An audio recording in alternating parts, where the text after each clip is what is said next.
Il existe des produits de luxe, des produits de marque et des produits sans marque. Pour préciser que certains produits sont sans marque, on dit qu'ils sont blancs, comme si blanc n'était rien, comme si blanc était aussi anonyme et atone qu'une nuit blanche, sans vie, sans joie, même pas une couleur, comme si consommer blanc pour renverser l'ordre des stéréotypes pour une fois, c'était consommer pauvre.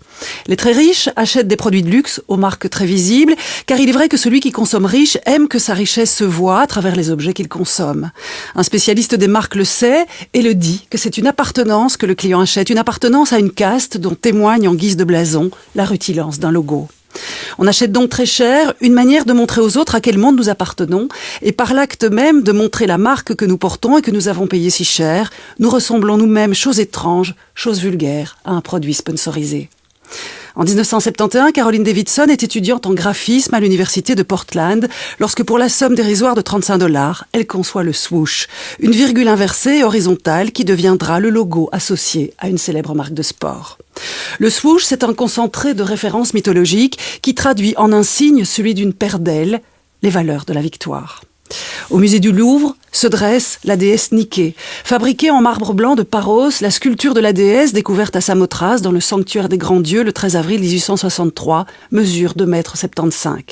Elle porte des ailes qui lui permettent, comme à Hermès, de se déplacer rapidement, mais elle n'a plus sa tête parce que les aléas de l'histoire la lui ont fait perdre. Il lui manque aussi ses bras et ses 2 pieds, si bien qu'aucune chaussure de sport d'aucune marque ne peut les habiller, pas même celle qui lui a emprunté son nom. Niké est estropiée, mais elle est sublime. Elle est abîmée, mais 2 ailes la portent. C'est toujours elle qui plane au-dessus des vainqueurs, et c'est pourquoi on l'appelle Victoire. Pour se souvenir que la victoire a des ailes, on la dessine dans l'air avec un geste du majeur et de l'index, comme l'histoire a vu Winston Churchill le faire des centaines de fois. C'était son logo à lui, sa signature. Mais Winston Churchill n'était pas dupe des victoires.